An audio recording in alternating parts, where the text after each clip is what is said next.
A boy was eating while glancing at the hallway and trembling. The mother installed a camera and discovered. Claire shut the kitchen window. The wind from the 7th floor hallway swept in cold and sharp, carrying with it a faint howling sound like the sigh of someone standing behind the wall. She shivered, pulled the collar of her sweater higher, and glanced at the clock on the old brick wall. 7:03 p.m. "Daniel, come eat dinner," she called out. "I made vegetable soup with chicken, just like you like." From the living room, tiny footsteps responded. Her 5-year-old son appeared, clutching his faded stuffed bear named Leo. He sat down across from her, eyes never once glancing at the steaming bowl of soup in front of him. Instead, his large, dark brown eyes were fixed on the dim hallway beyond the main door, through the slightly cracked opening. "Daniel?" Claire tilted her head, watching him. "What are you looking at?" The boy didn't answer. He just pressed his lips together, his left hand trembling as he lifted a spoonful of soup, only to let it fall back into the bowl. A few drops splattered onto his white t-shirt with a picture of a dinosaur. "Daniel! Come on, focus on eating. You always act like you're hiding from someone at dinner." "You're starting to get lazy again," Claire snapped, exhaustion creasing her forehead. The boy flinched, setting his spoon down. His eyes welled with tears. He whispered just loud enough for Claire to hear. "Mom, today it's standing closer than yesterday." Claire froze. "What?" Daniel didn't answer. He just lowered his head, hugging Leo tightly, then slowly turned to look at the hallway again. Claire followed his gaze, but there was only the usual darkness. The hallway light flickered like always, part of the old electrical system of the building that had stood for over 30 years. She forced a smile. "You probably had a nightmare the other night and got scared by the shadows." "It's okay, I'm here." Daniel didn't respond, but his tiny hands gripped Leo so tightly the bear was almost misshapen. The next morning, Claire passed the 7th floor hallway and ran into Mrs. Beatrice, the elderly woman from apartment 703, watering her hanging fern plants on the balcony. "Good morning, Claire. Your boy cried again last night, huh?" the old woman asked, peering thoughtfully over her thick glasses. "Yes, he keeps having dreams about something out in the hallway. Probably from watching scary movies with the other kids at school." Beatrice shook her head. "This isn't the first time, young lady. I've lived here 30 years. Strange things have happened, but maybe I'm just old and imagining things." Claire frowned. "Strange things like what?" Beatrice looked around, then whispered, "The 3rd floor. Don't let Daniel play there alone." Before Claire could ask more, the old woman slid her door shut and quietly disappeared into her musty apartment. That night, Daniel still wouldn't eat. He quietly pushed his bowl aside and once again stared at the door. "If you don't eat, I'm not making chicken meatballs with tomato sauce tomorrow," Claire warned. "Mom," his voice trembled, eyes locked on the hallway. "It's there again." Claire slammed her spoon on the table. "Daniel! There's no it. Stop imagining nonsense." The boy jerked back, eyes glazed over, then burst into tears. His sobs echoed throughout the kitchen. Claire exhaled deeply, walked around the table, and sat beside him. "I'm sorry, but you have to tell me who it is. Why do you keep looking at the door? What do you see?" Daniel bit his lip and shook his head. "You can't keep shaking and crying like this every night, Daniel," Claire said, her voice low. "Tell me, sweetheart." He lifted his hand and drew shapes on the table. "It wears a hooded jacket, has no face, but its eyes just keep staring, and it hates you." Claire went still. Over the weekend, Claire took Daniel to the small park behind the apartment complex to get a change of scenery. While he played on the swing, she started a conversation with Andrew, the new security guard assigned to the building last month. "Andrew, has anyone been wandering around the 7th floor hallway at night? I found tiny handprints on my window, and Daniel keeps saying he didn't do it." Andrew frowned. I've had a few residents complain about footsteps at night, but the lobby cameras haven't picked up anything unusual. You should talk to Simon, the longtime night watchman. He knows everything about this place. Claire made a mental note. When Daniel was done playing, she took his hand and headed back. He kept glancing at the third-floor landing all the way up the stairs. That evening, Claire gave Daniel a bath and tucked him into bed. But he kept staring at the window. "Mom, close the curtains. Go to sleep, there's nothing out there. Please close them, it'll see me." Claire sighed, walked over, and drew the curtains shut. The yellow hallway light dimmed behind the coarse fabric. She turned back, pulled the blanket over him, and kissed his forehead. "Sleep now. Leo's tired too." Daniel nodded faintly, but his eyes remained wide open in the dark. Later that night, Claire was working in the kitchen. She freelanced editing documents for a law firm in Boston, working remotely. The wind howled again through the crack in the door, and this time, it was accompanied by a soft, distinct click, click, click. Claire turned off the light, stepped to the main door, and looked through the peephole. Nothing. She cracked the door open. A gust of cold air hit her face. "Mom," Daniel's voice came from behind her. Claire spun around. The boy stood motionless, clutching Leo, his face pale. There were knocks, 3 times. "It's okay, baby, probably just the wind. Go back to bed." She closed the door and returned to her laptop. But her heart wasn't at ease anymore. Daniel wasn't the kind of child to make things up. Something was happening. The next morning, she went down to the first floor to find Simon, the oldest night guard in the building. Simon was sipping coffee in his little guard booth, fingers rolling a wooden prayer bead necklace. "Hi, I'm Claire from the 7th floor. Ah, the mom of the boy who cries at night?" Claire paused. "You've heard him too?" Simon nodded. "Not just heard. I've seen." "Seen what exactly?" The old man tilted his head. "3rd floor. Apartment 3B. The boy's name is Lucas. He wanders at night. Stands in front of someone's apartment door, just watching, then leaves." Claire felt a chill down her spine. "His father's a drunk. Beats him. His mother left a long time ago. No one can control the kid. But no one helps either." Claire clenched her fists. Simon whispered, "If I were you, I'd be careful. No one really watches over this building." On her way back up, Claire ran into Joseph, her neighbor on the 6th floor. He was a civil engineer who often helped residents fix things. "Claire, you look exhausted lately. Daniel's been having panic episodes. Keep staring out at the hallway, saying someone's standing there." Joseph frowned. "Lucas? You know him too?" "My son goes to the same school. Lucas once stuffed a lizard into a girl's backpack and threatened, 'If you tell the teacher, your mom won't come home again.' The school knows everything, but they just wrote a report and let it go." Claire felt a deep, cold shiver. That night, she sat facing her son at dinner again. Daniel just stirred his spoon in the soup. "You can't keep living in fear like this. You have to tell me, did he do something to you?" Daniel lowered his head. "Mom," he looked up, eyes red. "Yesterday, he said, if I eat, he'll come even closer." Claire wasn't sure when the spoon slipped from her hand and hit the floor. She suddenly realized dinner with her son was no longer a moment of love, it had become a battlefield. And someone was stepping closer to her child, night after night. The sound of dripping water in the sink blended with the gentle whistle of wind beyond the window. The small 7th floor apartment was silent. The wall clock echoed 3 soft knocks, tick, tick, tick, signaling it was past midnight. Claire jolted awake, her nightgown soaked in sweat.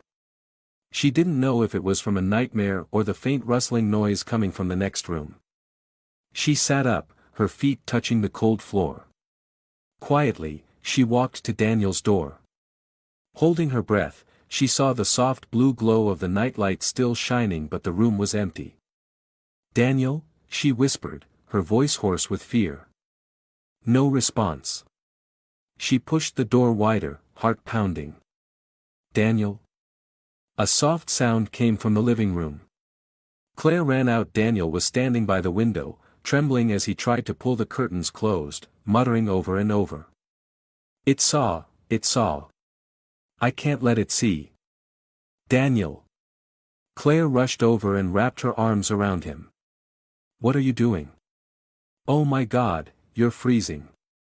The boy stiffened in her embrace, then suddenly broke into sobs, burying his face in her chest.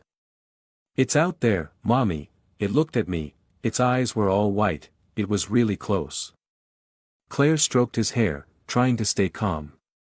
"There's no one out there, Daniel. It was just a bad dream. You're overtired."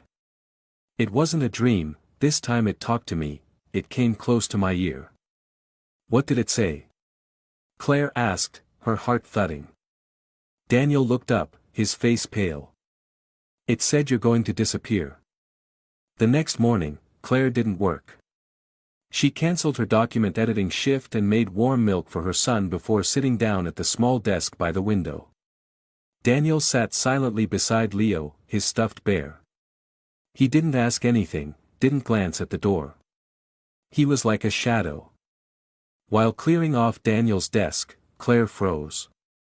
A crumpled piece of paper was wedged between his coloring books.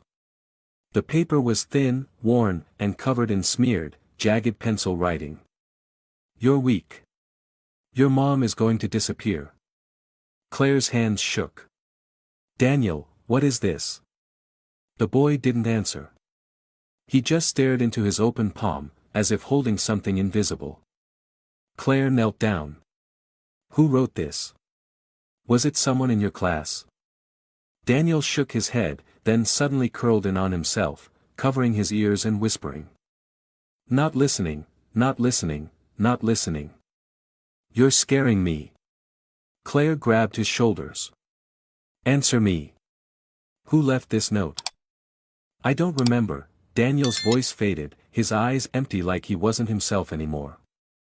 That afternoon, Claire told her best friend Lucy, who also lived in apartment 702, about everything. Lucy, a single woman working as a librarian, always looked put together with sharp eyes behind her slim glasses. "Claire, you have to do something. A kid stuck in this kind of fear too long, it messes with their mind. I don't know what else to do. He's like, hypnotized. Bellevue Hospital has good child psychologists. I've got a number. I'll text it to you." Claire nodded. "But what if he won't talk? How can a doctor help him?" Lucy sighed. "Maybe it's not him. Maybe, it's something in the building." "What do you mean?" Lucy glanced toward the window and whispered, "Do you know about the boy on the third floor?" That night, Claire tried to create a relaxed atmosphere while cooking dinner. The smell of pumpkin soup filled the apartment. She placed a bowl in front of Daniel and gently said, "I added crispy bread today. Want to try it?" Daniel sat down but didn't touch his spoon. His eyes were fixed on the window curtain, which had been tied neatly since that afternoon. Claire bit her lip. "Daniel, answer me, please. Did someone put that paper in your notebook?" "No one did." "You didn't write it." "I know. The handwriting, it looked forced." Daniel didn't respond. Slowly, he raised Leo and covered half his face with the stuffed bear. Claire softened her voice. "Did you hear anything yesterday? When you were standing at the window?" Daniel whispered, eyes still on the curtain, "It said if I don't listen, it'll make you disappear." 3 a.m. Claire was woken again by a faint sound. This time, it was like someone walking barefoot across the wooden hallway floor, each step light as a cat. She bolted upright, heart racing. Just as she reached Daniel's door, she saw him sitting on the floor with his back to her, the dim nightlight casting a soft glow on his hair like a quiet silver halo. "Daniel," she called gently. He didn't turn. Claire stepped closer and saw him carefully arranging matchsticks, which she had no idea where he got, into a small triangle in front of the door. "What are you doing?" "It said I have to put them like this, so Mommy won't disappear." Claire rushed forward and grabbed him. "No one's disappearing. Do you hear me?" Daniel whispered, "No one listens to me. I don't know what's real anymore." The next day, Claire picked Daniel up early from school. She met with his homeroom teacher, Ms. Wilson, a woman in her 40s with a firm posture but kind eyes. "Has Daniel been acting different lately?" Claire asked. The teacher nodded softly. "Quieter. He doesn't play with the others. One day we even found him crying in the bathroom." Claire clutched her purse tightly. "Is anyone bullying him?" Ms. Wilson hesitated. "There's a boy, transferred from another class at the beginning of the term. Lucas. Lucas Harris." Claire stared at her. "Lucas? About 8 years old. Dark hair. Always wears a hoodie." The teacher nodded, uneasily. "He has trouble fitting in, there have been a few concerning incidents. Do you realize my son is being psychologically terrorized? We've tried to keep them separated. But Lucas tends to slip out during recess. And, they're just kids." "No. Kids don't write, 'Your mom is going to disappear.'" Ms. Wilson looked ashamed. That evening, Claire pushed dinner aside. Daniel still wouldn't eat. He kept staring at the window. The curtain was pinned shut, but he still trembled. "Do you want me to tell you a story?" Daniel nodded. "Once upon a time, there was a lion named Leo." "Not that lion." "Okay, there was a boy named Daniel, and he was very brave." "That's not true. I'm not brave." "You are. Braver than you think." Daniel looked at her, voice shaking. "If I'm brave, then why is it still out there every night?" Claire fell silent.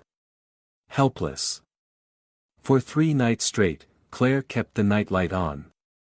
Daniel only managed to sleep while hugging Leo tightly. Claire didn't sleep at all, her eyes ringed with dark circles. Wednesday morning, she was washing dishes when Daniel sat silently at his desk, then whispered. "Mom, there's a new note today." Claire rushed over. This time, it was a piece of lined notebook paper, hastily cut and scrawled in black ink. "Don't say anything. Or I'll really do it."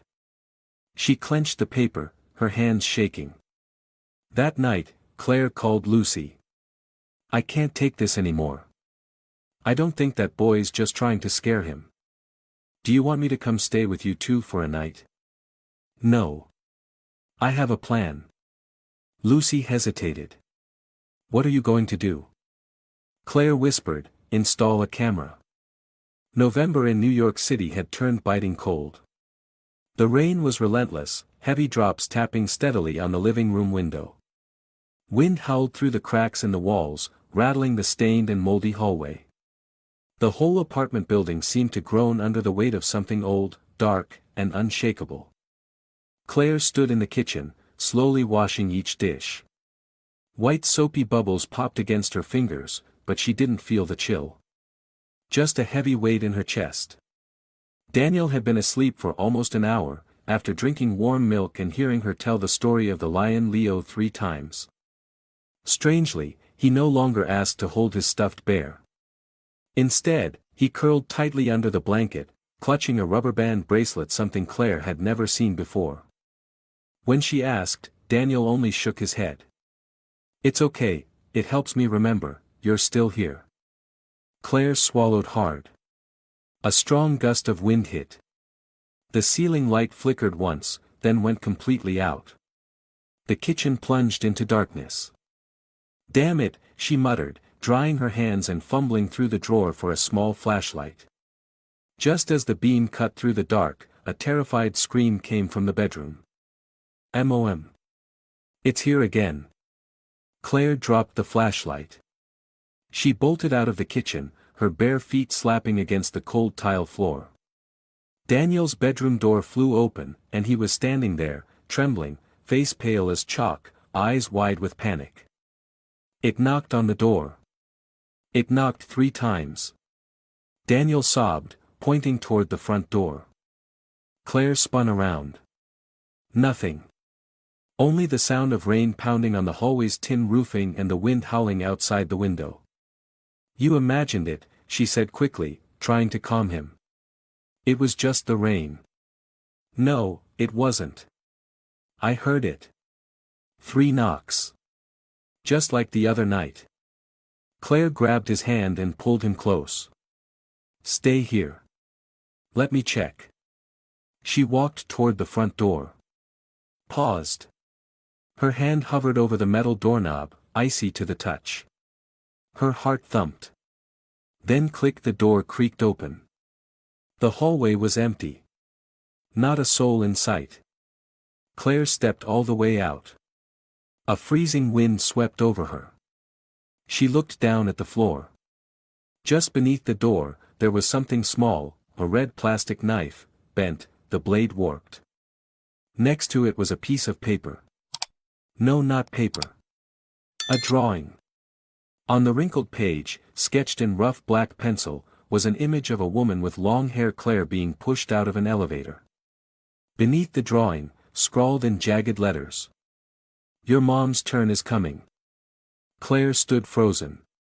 Her eyes locked onto the image as if hypnotized.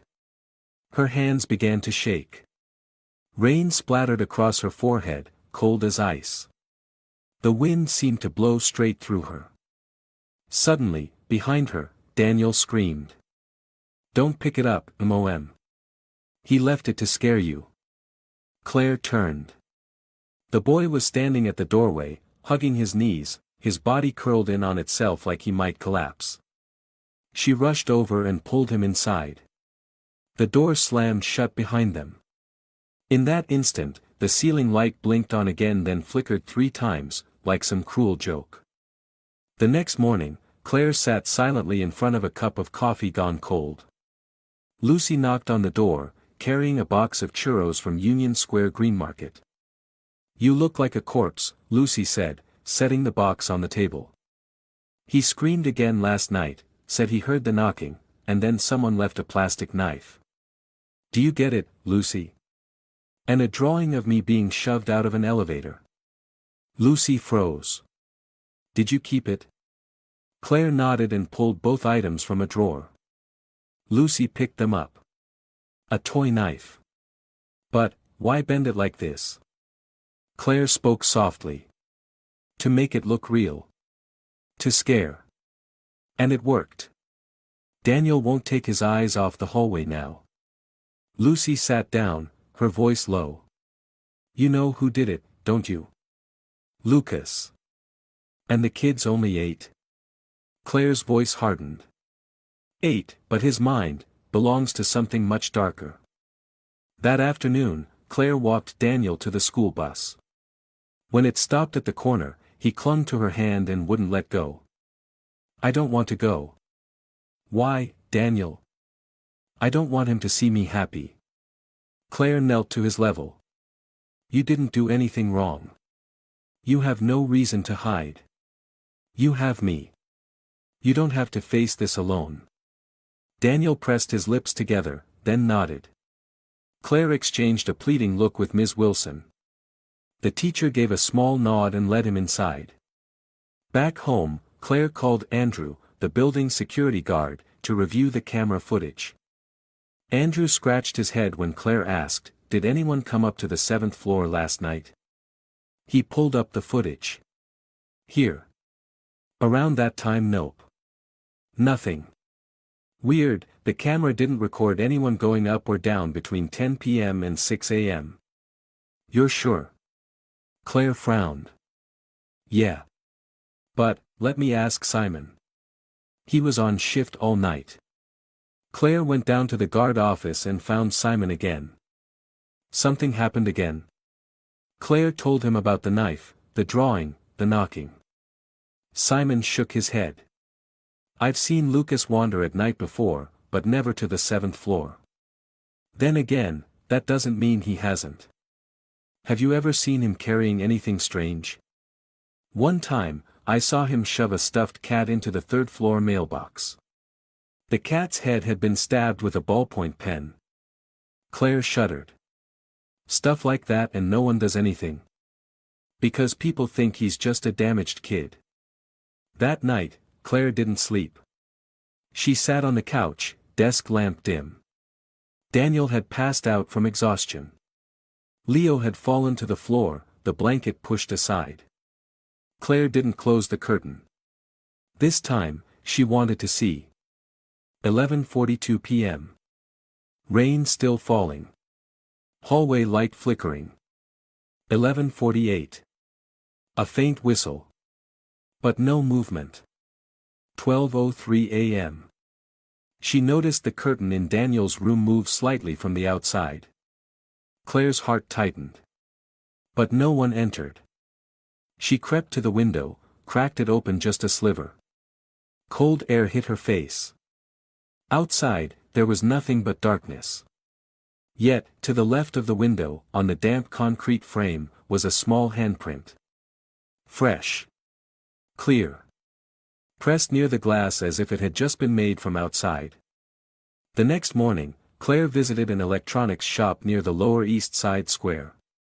The owner, Philip, was a middle-aged technician who often helped apartment residents install devices. I need 2 cameras. One outside my son's window.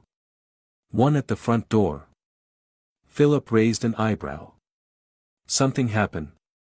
No one in your buildings ever installed anything. That's exactly why I need it. Don't ask. I'll pay now. All right then. There's one that links to your phone and alerts you to motion at night. Perfect. That night, Claire installed the cameras. She didn't say anything to Daniel. Just told him. Today, Mommy got a new Leo. On the wall. The boy gave a small smile. Leo can see now. Yup. Special version of Leo. If anyone comes close, he'll roar really loud. Daniel hugged her. Don't disappear, okay Mom? Claire held him tight. I'm not going anywhere, Daniel. I'm right here. And I won't let anyone scare you again. Claire never imagined she'd need to install security cameras inside her own home.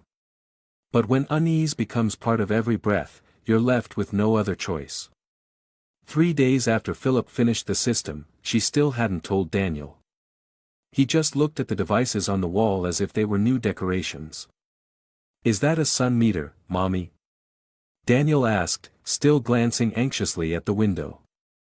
Claire smiled and brushed his hair. Yes. It'll tell us when the sky's getting brighter again. Daniel nodded, clutching Leo. I hope the sky comes back soon. I keep dreaming of light. No more knocking sounds. Claire didn't say anything. She just kept staring at the phone screen, which showed a live feed from the camera. The first 2 nights passed with an eerie calm. No knocking. No notes. No one appeared in the hallway. Claire began to feel unsettled in a different way. On the 3rd night, still nothing. She called Lucy, clutching a cup of cold coffee.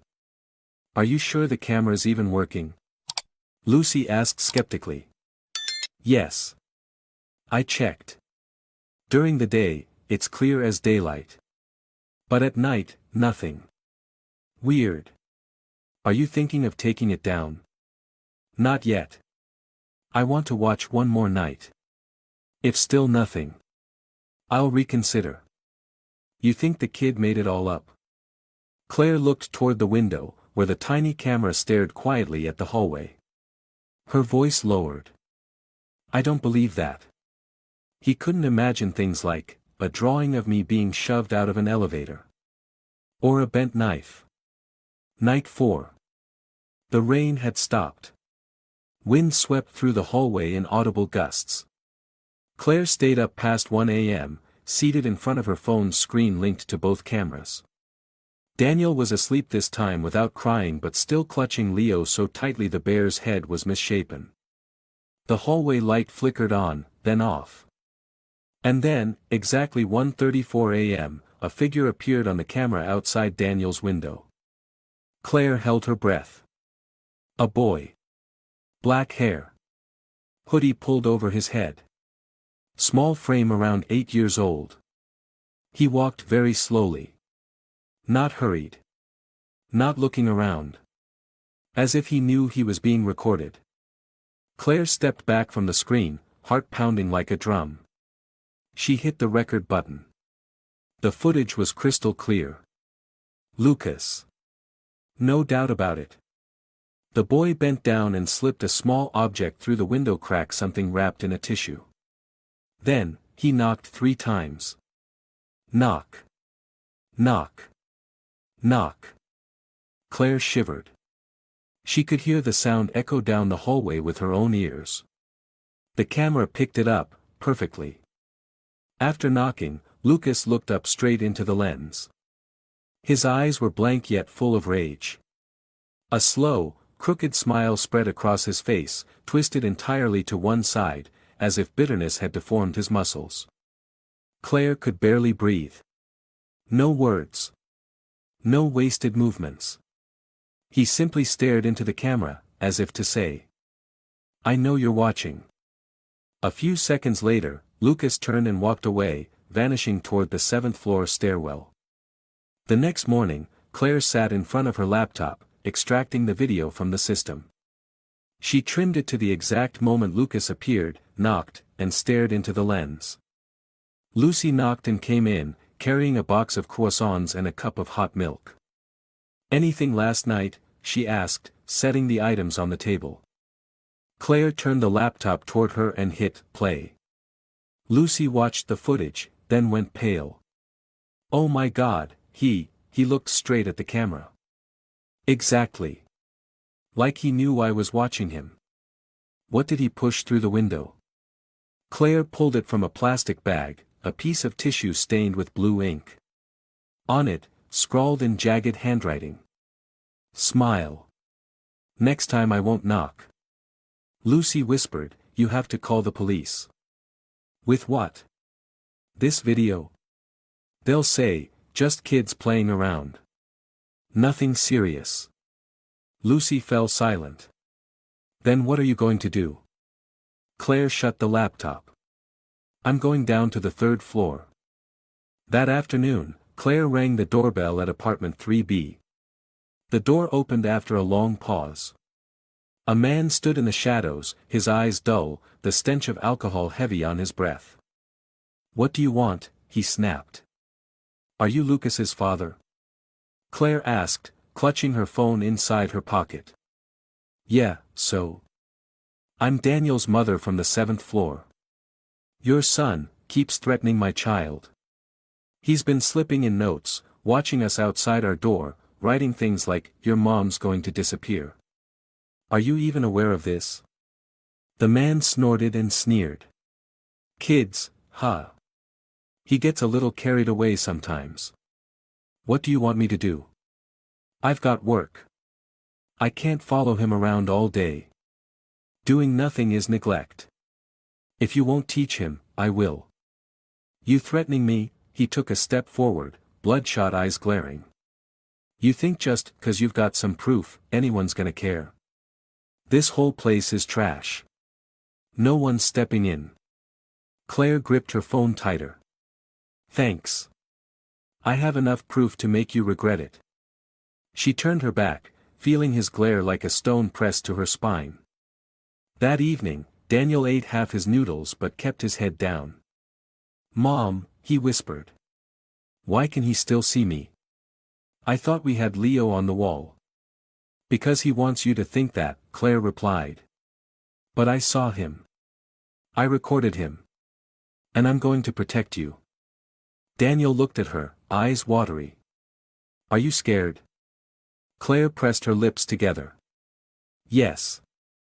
But I'm more scared of you having to live in fear." That night, 1:22 a.m. A faint noise outside the window. Claire shot out of bed and grabbed her phone. The camera feed lit up. This time, it wasn't Lucas. It was a note, dropped from the hallway onto the windowsill. She opened Daniel's door and rushed to pick it up. Another drawing. This time, it showed Claire sitting in a chair, covered in stab wounds, blood streaming from her body. At the bottom, scrawled words. "Just wait. I've got a new game for your sweet little boy." Claire collapsed onto the floor, hands gripping her forehead. The next morning, she brought Daniel to Mrs. Beatrice, the elderly neighbor in 703, and asked her to watch him for a few hours. "I need to go out." "It's urgent," Claire said. Beatrice nodded. "Don't worry. He's safe with me. And with Leo too." She smiled and winked at Daniel. Claire kissed her son on the forehead. "Wait for me, okay?" Daniel held Beatrice's hand, his eyes still shadowed with fear. Claire got in a taxi, holding tightly to a USB drive containing the video. Her destination, Brooklyn Child Protective Services.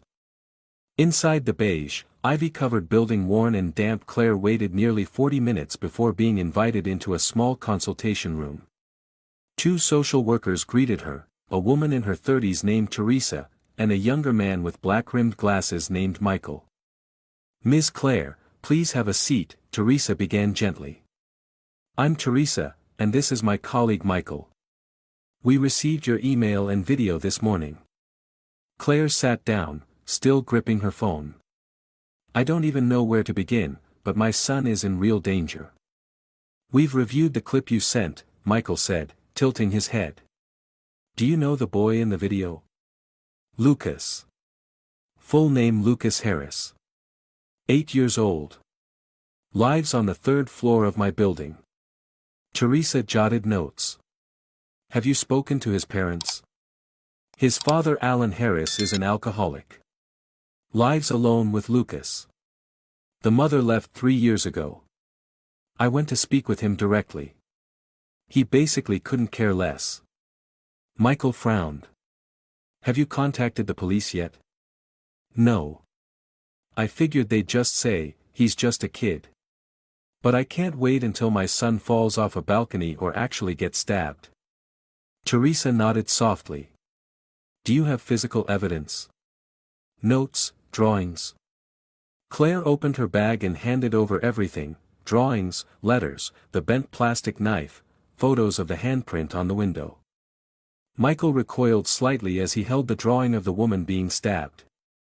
"Jesus, this kid has serious issues." Teresa exchanged a look with him. "Ms. Claire, we're forwarding this case to our emergency assessment team. There may be a home investigation, and if necessary, Lucas could be placed in temporary care for psychological evaluation." Claire exhaled with relief. "Thank you. This is the first time someone actually believes me." That afternoon, Claire picked Daniel up from Beatrice's apartment. He was sitting and coloring with the elderly woman, his expression less tense. He finished half a sandwich. "Drank all his milk too," Beatrice beamed, patting Daniel's head. Claire held her son's hand. "Thank you. He needs someone like you." Beatrice gave her a kind smile. "Both of you need someone to listen. People like to say kids imagine things.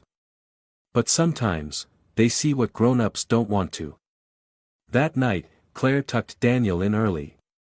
After pulling the blanket over him and kissing his forehead, she returned to her desk but didn't open her laptop. Her fingers tapped softly against the surface. Her thoughts swirled like a storm. She decided to go downstairs and speak to Simon, the night guard. "Mr. Simon, I sent the video to Child Protective Services." "Oh," the old man looked up from his Sudoku. "What did they say?" "They're going to check on Lucas's home. Possibly remove him for psychological assessment." Simon's voice dropped. "If they really follow through, it'll be the first time anyone's paid attention after all these years." Claire nodded. Have you ever seen Lucas do anything strange besides wandering at night? Simon scratched his chin. 2 months ago, I saw him standing outside apartment 4B for almost an hour. Didn't do anything, just stood there, staring through the door crack. The next morning, the old woman who lived there had a heart attack. Died at home. Claire shuddered. You think it was connected? I can't say for sure. But the way he looked, it was like he was waiting for someone to collapse. The next morning, Claire went straight to Lincoln Elementary School, where Daniel studied, to speak directly with the school's leadership. She was brought into the office of Principal Robert Grant, a balding man with a stocky build and a low voice. Sorry to bother you, Claire began, but I need to speak clearly about a student named Lucas Harris. Mr. Grant flipped through a notebook and sighed. I know why you're here. You know what's going on. Lucas has been disciplined several times. Most recently for stuffing a girl's hair into her sneakers. Before that, he picked a classroom lock and posted graphic, bloody drawings on the whiteboard. Claire was stunned. And you didn't report this? We spoke to his father, but the man's indifferent. Lucas has told kids that if they tattled to the teacher, their mom wouldn't come home. Grant nodded grimly. We don't have an on-site psychologist. We're just an elementary school. Claire snapped, but you have a responsibility. My son is a victim. He can't eat, can't sleep, terrified every night. And you let that child run free? Grant bowed his head. I'm sorry. I don't have the authority to act more forcefully. But, if you've contacted Child Protective Services, maybe things will finally change. On her way home, Claire stopped at Mrs. Martha's grocery store, the middle-aged woman known for checking in on all the residents. Hi Claire. You've looked tense lately, Martha said as she stacked tomatoes. Martha, have you ever seen Lucas do anything strange? She paused. That kid? Plenty. One day I saw him walking down the hallway with a bottle of red liquid. He poured it on people's doors. What? Red liquid? Smelled like syrup, but looked like blood. When I yelled at him, he said, I'm marking the ones who'll disappear. Claire collapsed onto a wooden stool in the shop. Why does everyone know but no one does anything? Martha sighed. Because we all hoped someone else would.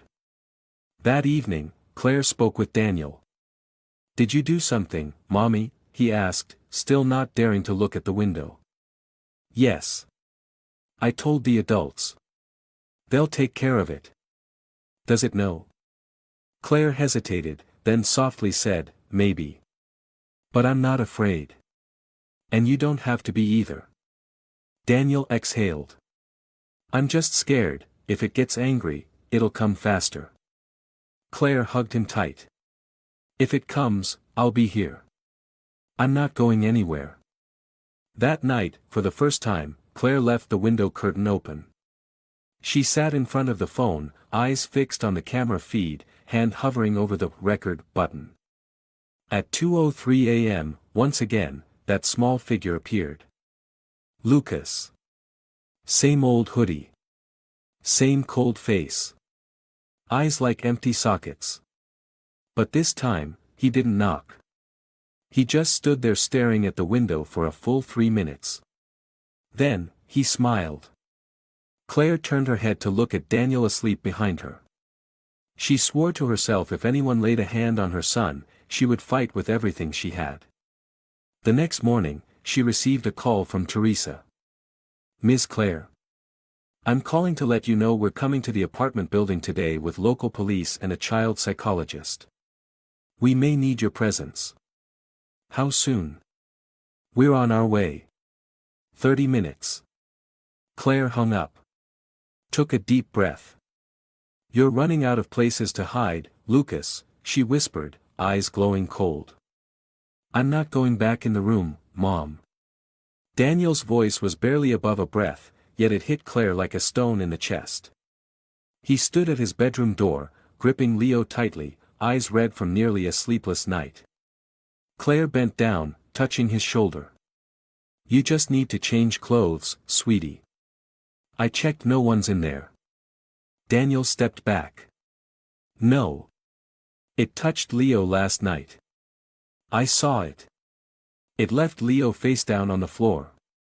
You might have dropped Leo in your sleep. No. I was holding him, I know. It hates Leo, Mommy. Claire bit her lip. All logic, all comforting words seemed useless. Her son, a boy who once laughed freely, who used to chase butterflies in the park, now couldn't even step into his own room. That afternoon, Daniel sat in the kitchen with a blanket draped over his shoulders like a cocoon. Claire brought him a bowl of hot soup and set it in front of him. You're not making my favorite anymore. Daniel mumbled from under the blanket. I am. It's chicken and carrot soup you used to ask for thirds. It doesn't smell the same. It changed the smell. Daniel, it's the same. I made it the same way as always. No, it breathed on the food. Claire set the spoon down, her vision blurring. You can't keep thinking like this, Daniel. You're letting fear control everything. I don't want to. I don't. Daniel suddenly screamed, then knocked the bowl off the table. Hot broth splashed across Claire's shirt. She froze. She had never seen him like that before. Daniel looked at her, eyes wide with horror. I'm sorry. I didn't mean to, it told me to. That evening, Claire drew every curtain in the apartment. She locked all the windows. She turned on every light and even played the radio loudly to drown out the hallway wind. But Daniel still refused to leave the small plastic chair in the kitchen. Come to bed. Sitting there hurts your back. No. It doesn't like this chair. Says it looks like a hospital chair. So it won't come near. If I stay here, it won't come close. You've slept in that chair for 3 nights already, Daniel. I don't want to die, Mommy. Claire dropped to her knees. Who told you that? It doesn't kill right away. It makes people disappear first, so I'll be alone. Then it'll touch my neck. Claire's hands shook. She grabbed her phone and messaged Teresa. Daniel's talking about death now. Refuses to go in his room. Says he's being watched 24/7. We need to move faster. Night fell. Claire awoke to a strange noise, soft but sharp, like metal scraping against the floor. She bolted upright, opened the bedroom door. Daniel was no longer in the chair. She rushed into the living room. Empty. Bathroom? No. Kitchen? Nothing. Daniel? Where are you? She screamed, heart pounding like it would burst. A cold gust of wind slammed into her from the balcony. She turned. The balcony door was wide open. Her feet barely touched the floor as she raced toward it, and there he was. Daniel was climbing over the railing, both legs already on the other side, hands gripping the freezing metal. Daniel! He turned to look at her. His eyes were dry. His lips moved silently. I have to do what it says, or you'll really disappear. Claire lunged, grabbing his waist. No. Listen to me. You don't have to do anything. No one's going to disappear. It's right behind you.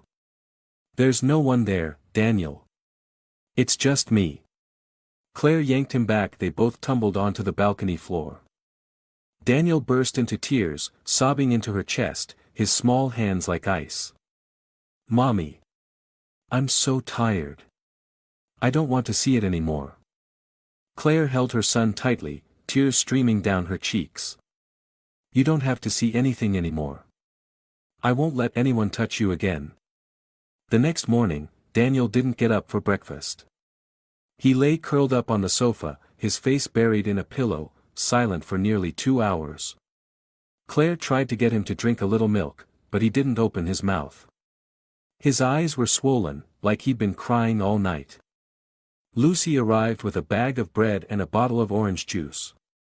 When you told me what happened last night, I could barely breathe. He climbed over the balcony railing, Claire whispered. Lucy froze. Dear God. Have you updated Teresa? I did. She said they're pushing through emergency procedures. But I don't know if it'll be in time. Claire turned toward Daniel, his small body curled into itself, swallowed by fear. You know what I used to worry about? Claire said, voice cracking. I used to be afraid of being broke. Of not affording a good school. Now. I just wish he could sleep through one night without shaking. That afternoon, Claire took Daniel to see a therapist from the list Teresa provided, Dr. James Collins, around 50, graying hair, warm voice, and thoughtful eyes. Daniel curled into the corner of the room, gripping Leo tightly. Hi Daniel, James said gently. Has Leo been your friend for a long time? A long time. Has Leo ever been scared? No. But he doesn't know how to talk. Well, if he could, I think he'd say, I see my buddy Daniel is really tired. I wish he could sleep one night without dreaming. Daniel looked up. His eyes glanced quickly at the doctor. You know about dreams? Sure. I once dreamed I was a chair. People kept sitting, then standing up, then forgetting I existed. Daniel pressed his lips together. I dream I'm a door. And it keeps knocking. It never stops. Claire turned away, blinking back tears. That night, Dr. James sent Claire a private email. Daniel is exhibiting signs of acute psychological trauma. Immediate intervention is necessary. Staying in that environment any longer could result in permanent emotional damage. Claire sat frozen, numb. Night fell. The wind howled. Daniel again refused to go to his bed. Claire stayed by his side in the kitchen. The ceiling light flickered. Do you want me to tell a story? She asked. Daniel nodded. A long time ago, there was a lion named Leo. He didn't know he was strong, until he saw his friend a boy named Daniel standing alone in the dark forest. Leo roared, and the whole forest went silent. From that night on, no one dared scare Daniel again. Daniel smiled faintly, though his eyes still shimmered with tears. Mom. Yes, baby. Am I almost done being scared? Claire whispered, yeah. Almost. Very close. That New York City night was heavy. No rain, but the wind hissed through the cracks like the building itself was breathing tired, burdened. Claire sat upright in a wooden chair in the living room, her phone screen lit with a live feed from the two cameras, one outside Daniel's window, one at the front door. Daniel was asleep, curled up under a blanket in the kitchen corner. He still refused to go back to his room. Claire didn't force him. She didn't close her eyes either. Tonight was night 8. Tonight, she would wait. At 12:54 a.m., a faint click sounded. The motion sensor outside the window had triggered. Claire leaned forward, eyes locked on the screen. A shadow appeared. Lucas. Black hoodie. In his hand, something metallic glinted under the dim hallway light. He walked straight to the window. Not sneaking. Not hiding. Like he absolutely knew someone was watching. Claire whispered to herself, that's right. Come closer. I've been waiting for you. Lucas bent down. From his sleeve, he pulled out a small stainless steel knife, the blade slightly curved, reflecting the weak light. Oh God, Claire murmured, and hit record. Lucas slipped the knife through the window slit, then knocked 3 times. Knock. Knock. Knock. No smile. No glance back. This time, he leaned toward the glass and whispered loud enough for the mic to catch. Cut your hand. Or you'll never see your mom again. Claire shot to her feet. Her eyes wide. Her breath caught in her throat. "What did you just say, you little bastard?" she muttered, grabbing a USB stick and quickly saving the clip. The next morning, Claire brought the USB and the small knife straight to the school. She walked into Principal Grant's office without an appointment. "I need you to see this. And this time, don't sigh and say, 'We don't have a school psychologist.' Just watch." Mr. Grant scrambled to open his laptop. As the clip played, his face drained of color. "Oh my God, he said that for real." "Yes. Not just said. He brought a knife. He's manipulating another child. If this school doesn't take action today, I will escalate this to the New York City Board of Education."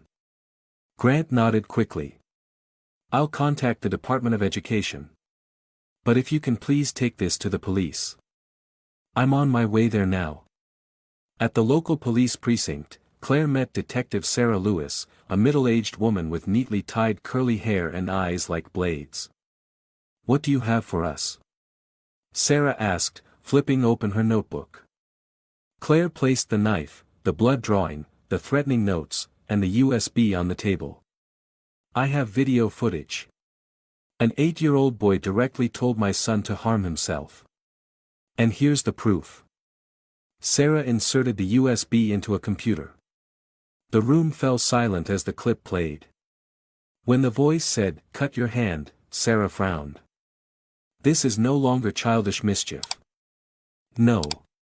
It's emotional and physical manipulation. It's dangerous. Do you have the boy's exact address? Apartment 3B, Riverside Apartments, Artists Row.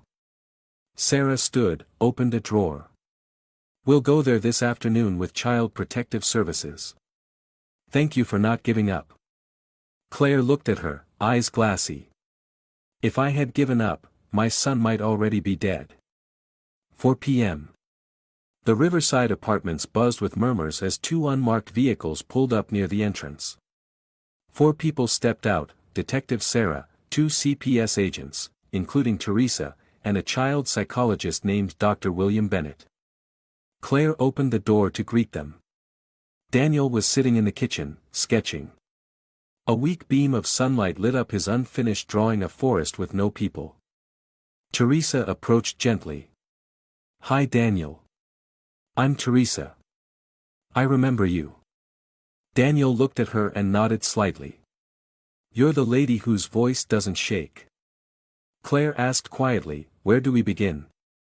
Sarah answered, "We'll go down to the 3rd floor first. If you can, please have Daniel stay at Lucy's place or with another neighbor for a few hours. It might get loud." Claire nodded. She called Lucy. "Watch him for me. I'll update you when it's over." Lucy squeezed her friend's hand. "Promise you'll call. Don't keep it all inside again." 5:12 p.m. A firm knock echoed against door 3B. "Mr. Harris, NYPD. Open the door." No answer. Sarah signaled. A staff member from the building management used the emergency key. The door creaked open. A wave of alcohol and mold hit them instantly. Alan Harris, the father, sat slumped on the couch, eyes wide open. An empty liquor bottle rolled on the floor. Lucas stood in the corner, unmoving. Hoodie up. Hands in pockets. Eyes unblinking. Teresa stepped forward. "Are you Lucas?" The boy didn't respond. Dr. Williams spoke softly. "Lucas, we're not here to punish you. We're here to protect you. But first, you need to leave this place." Lucas smiled. "Why do people only show up when someone's about to die?" Sarah narrowed her eyes. "What do you mean by that?" Lucas lifted his head, his eyes dark and bottomless like pits. "My mom left like that," he said. William spoke quickly, "I recommend removing the boy immediately. Clear signs of dissociation, revenge fixation, and likely exposure to severe domestic violence." Sarah gave a signal. "Call the center. Take them both." 7 p.m. Claire received a call from Teresa. "We've taken Lucas in. He's now in temporary placement at the Manhattan Child Welfare Center. His father is being interrogated for suspected neglect and long-term psychological harm." Claire exhaled softly. "Thank you. You did what many others couldn't. The evidence you provided made it impossible to ignore. I'm not looking for praise. I just want Daniel to be able to eat without his hands shaking." Teresa's voice softened. "And he will. But you need to rest first." Claire hung up. Sat in silence. That night, for the first time in weeks, Daniel ate dinner without glancing at the hallway. He chewed slowly, then looked up. "Mom, today Leo said, no one's going to knock anymore." Claire froze. "You hear that?" "Hear what?" The silence. Claire smiled, tears silently falling onto the table. "Yeah, it's quiet now, sweetheart." A week after Lucas was removed from the building, there were no more knocks. The 7th-floor hallway still flickered with its old lights, but the lurking sense of dread was gone.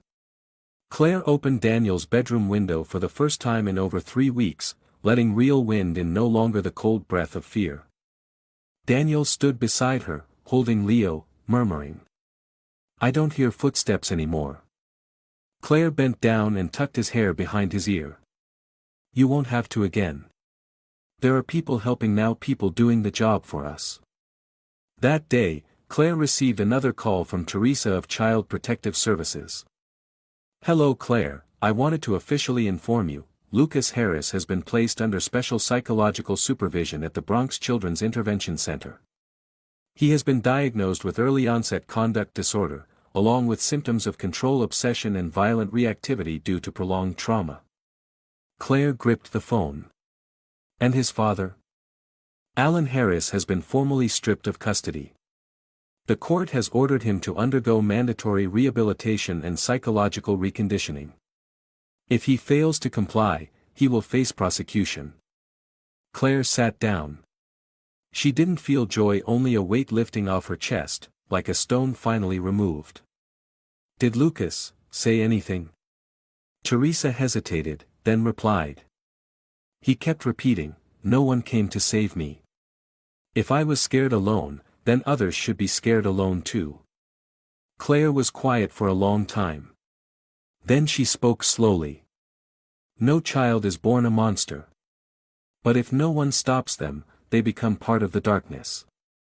The shelter was located in the north end of the city, a 2-story building with a small grassy yard and wide glass windows.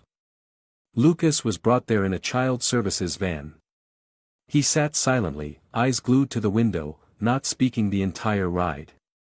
When they arrived, a young staffer named Ethan crouched to his eye level and smiled. "Hi Lucas, welcome to your new place. Here, no one is allowed to scare you. But you're not allowed to scare anyone either.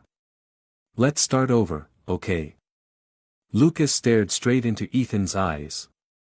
"You'll leave too, like my mom, won't you?" Ethan didn't blink. "No. But if you keep everything locked inside and never let anyone in, then you'll disappear first." Lucas didn't answer. But he didn't turn away either. Meanwhile, Daniel began returning to school. He no longer sat silently in the corner.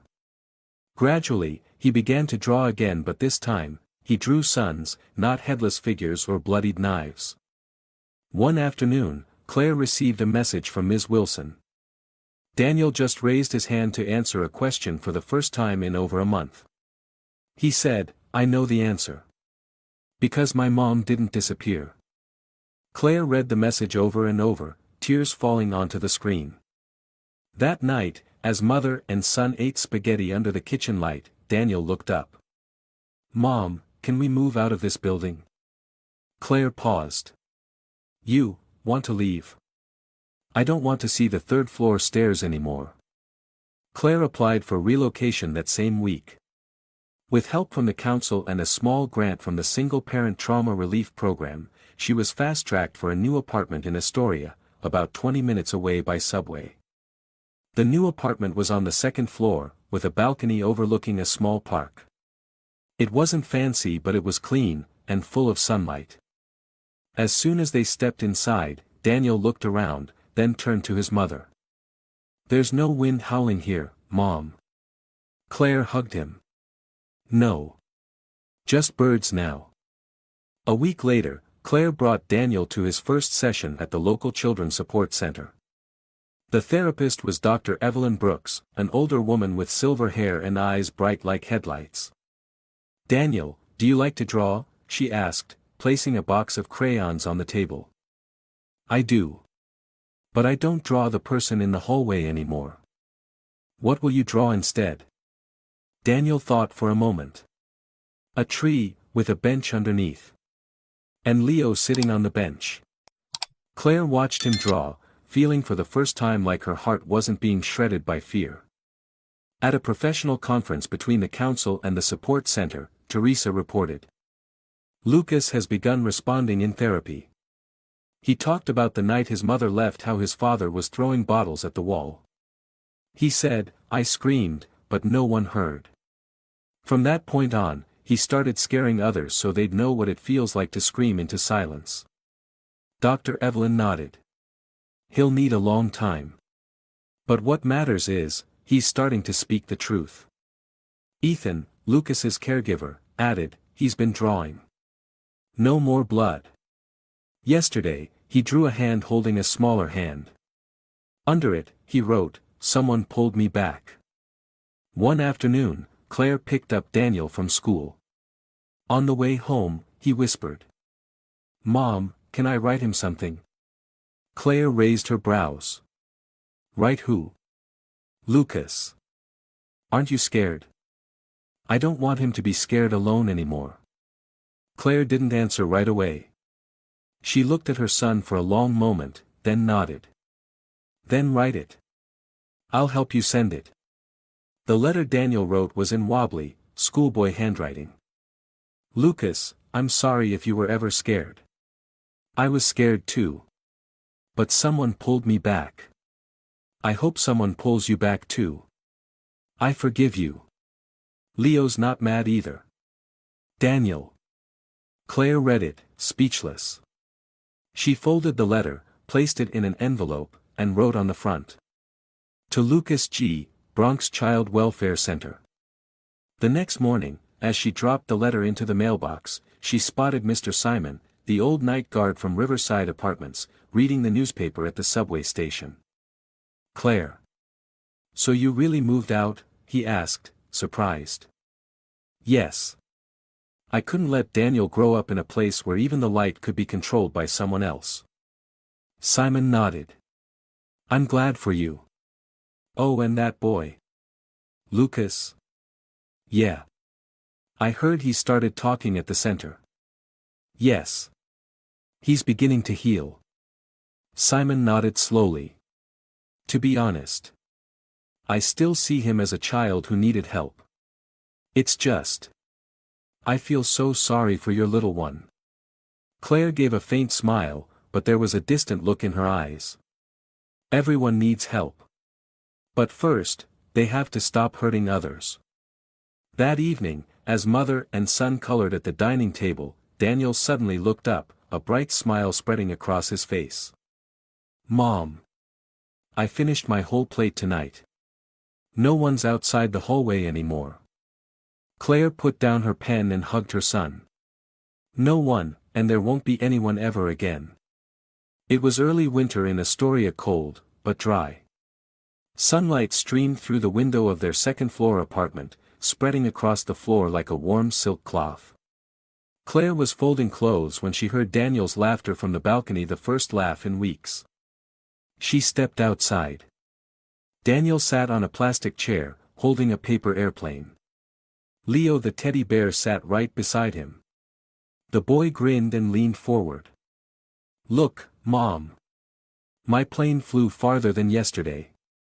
Claire nodded, trying to keep her voice steady.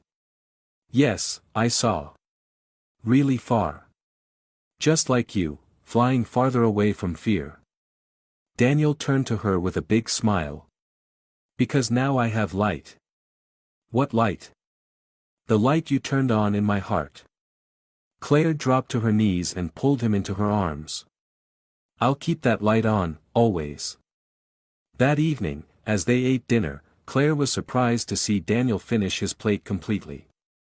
Wow, you ate it all today? She asked, her voice full of gentle surprise and relief. Because I don't need to save any anymore, Daniel replied, chewing noisily. There's no one waiting in the hallway. No one waiting for me to turn away. Claire pressed her lips together and set her spoon down, her eyes misty. You okay, Mom? Daniel asked. I'm really okay, sweetheart. Me too. A week later, Claire received a small parcel at the therapy center where she and Daniel still went twice a week to monitor his recovery. Standing in front of Dr. Evelyn Brooks, she opened the envelope. On the front, it simply said, "To Daniel. From Lucas." Evelyn spoke gently. The boy wanted to send a note after nearly 2 weeks of therapy. Claire looked at her son. Do you want to read it? Daniel hesitated. I'll read it if you read it with me. Claire opened the letter. The handwriting was still childish, but neat and straight, so different from the erratic scrawls of before. Daniel, I'm sorry for scaring you. I used to wish someone else would be scared like me so I wouldn't feel alone. But you're braver than I am. I'm still getting treatment. Dr. Ethan is nice. Ms. Evelyn says if I learn to really apologize, my heart will start to warm up. I'm trying. If one day you draw again, maybe draw me in too. Lucas. Daniel finished reading and stayed silent. Claire placed her hand over his. How do you feel? He pressed his lips together. I feel, he's not scary anymore. Claire nodded. Because you've grown bigger than your fear. The next day, Daniel drew a picture. On the page was a stone park bench, with Leo sitting in the middle. To the left was Daniel. To the right was a boy with messy hair, wearing a hoodie, not black this time, but blue. The boy wasn't looking at Daniel. He was looking up at the sky, where an orange sun glowed brightly. Claire walked over. That's beautiful. Who's that sitting next to you? Lucas. But see, Mom. He's not looking at me. He's looking for his own sunlight. A week later, Lucy came over to visit. She brought a bouquet of orange tulips and a bag of chocolate candy. For you, she said. Congrats on moving to a house that's not haunted. Claire laughed. You're the kind of friend people should hold on to. Lucy sat on the chair, watching Daniel playing with blocks. He's so different now, Lucy whispered. Yeah. But I think, mostly because he chose to let go of fear. Lucy leaned back. And you? Have you let go? Claire went quiet. Then she nodded. I'm still scared. But now I know as long as there's light in the house, the dark doesn't get to take over. That night, Daniel suddenly asked. Mom, if I see Lucas again, what should I do? Claire thought for a moment. What do you want to do? I want to say hi. But not hug. Claire smiled. That's enough. You don't have to forgive by forgetting everything. But if your heart stays warm, then you're already different from him. Daniel nodded thoughtfully. Mom. Did we win? Claire looked at her son. No. We're not trying to win against anyone. We just need to not lose to ourselves. A few days later, Daniel received a reply letter from the center, written by Ethan, the counselor taking care of Lucas. Hi Daniel. I read your letter to Lucas. He cried. Not because he was sad, but because it was the first time someone wrote to him without being afraid. He keeps your letter on his desk. Thank you for giving him a chance, something adults haven't given him for a long time. Ethan. Claire finished reading and looked at Daniel. You just taught the grown-ups something. I don't know what I taught. That love doesn't mean agreement. It means opening a door right when the other person is about to close it forever. One Sunday morning, Claire took Daniel to the nearby park. The breeze was light, and leaves covered the paths. Claire brought a small sketchbook. Daniel held Leo in his arms. They sat on a bench. Claire took out drawing paper. "Today, I'm drawing with you." "What? You can draw." "Nope. But I'm going to draw badly with you." Daniel giggled. "Then you draw the sun. I'll draw the park." As they were both focused on their drawings, a boy walked by and noticed Leo. He stopped. "What's your name?" he asked Daniel. "Daniel." "What's yours?" "Jack." "Your Leo is cool." Daniel waved. "Wanna sit and play with me?" Claire watched the two kids talking, her heart light as air. Sunlight touched her son's hair for the first time in months without him glancing nervously at the hallway. A few weeks later, Claire returned to their old apartment building one last time to collect paperwork at the management office. As she stepped into the lobby, she saw Mr. Simon cleaning a glass cabinet. "Claire. Just here for some documents." "How's Daniel?" "He's good. I've never seen him so grounded." Simon nodded. "I heard. Lucas is taking art classes at the center. They had an internal showcase recently. He displayed a painting, with two people on a bench. One of them was holding a letter." Claire said nothing. Just smiled.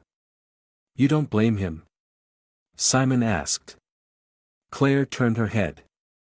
"I already lived through the darkest part. If I keep holding on to anger, I'll just turn my own lamp into ash." That weekend night, Daniel hugged Leo and leaned against his mom on the sofa. "Mom." "Yes, honey.